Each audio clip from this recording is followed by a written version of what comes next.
change oil pala tayo dito guys ng H100. So makikita nyo guys, nag-train na po tayo ng kanyang langis dito.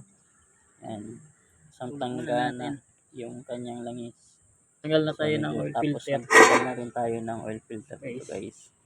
Yan, sinabay na natin habang nag-drain yung langis natin. Niluwagan na rin natin itong oil filter para tumulong yung kanal. Palitan ng bago guys, kaya hindi pa siya tuloyin muna natin tuloy-tuloy. And kinukunti-kunti ko lang yan dyan guys para lumabas lahat ng mga langis niya. Hanggang sa konti na lang. So pinihit ko na yan. Pinaminit yan, mainit bago. Dating kasi masarap yan sa sininsoy na natin. Alright. Okay, so yan guys, lalagyan na natin siya ng langis. Ito na yung langis ng ginamit nating langis is Golf 15W40. So regular oil lang siya. 6 liters. Yung ginamit natin yung langis yung pang oil filter na cup. Kasi hindi naman siya gaanong gamitin dyan sa kanyang set. So yan yung ginamit nating imbudo para malagay natin yung bago langis. So unang 1 litro tapos yung 4 liters na sinunod natin dyan. Yung 1 galon. Kasi 5 liters, 6 liters yung laman nitong H100.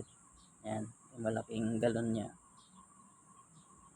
Dandahan lang natin yan kasi baka lumampas dun sa may oil, natin, yung filter cup na ginamit nating imbudo. So yan guys, daming laman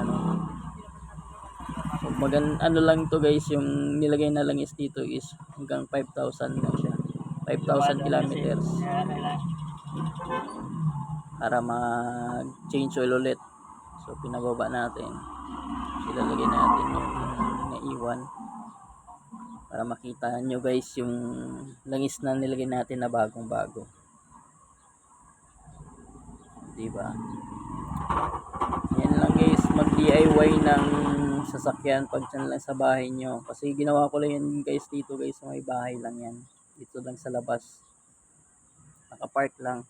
Sa mga gaya ng H100 kasi kahit di mo na kailangan ng jack kasi mataas na po yun. Konti, may laman pa yan konti. Ayan, nilagyan natin para mabuhos ng sagad. So may 1 litro pa yan na naiwan. W40 regular. Inubos na natin yung 1 galon. Bali 5 liters na yung laman yan dyan guys. Tapos yung isa, nabuksan na rin natin yun. Ilalagay natin yung 1 liter na naiwan. Kita na paandar. Sakto kasi siya sa yan, sa 6 liters. Sa ito pa.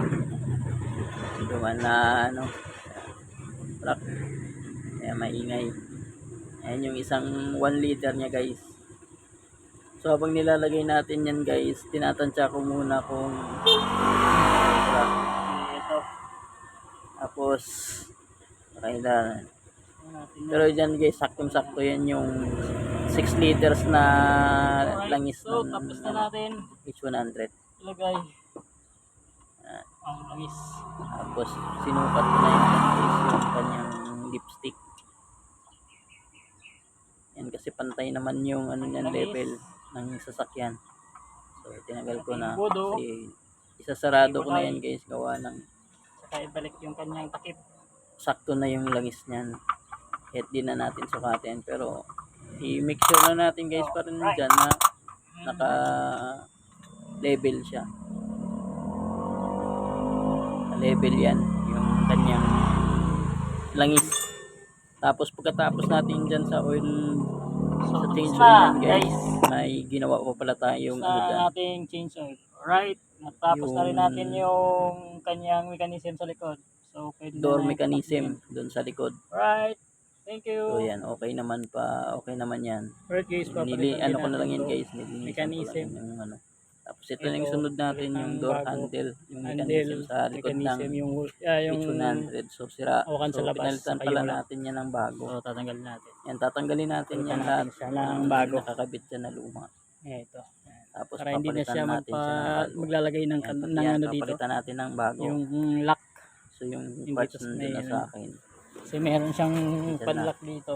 So nakaka-delay kasi ito pagka Tatanggalin na mabilisan natin yung guys, gawa. yung ibang ano, kasi Alright, nakapadlock so na let's lang go. yan.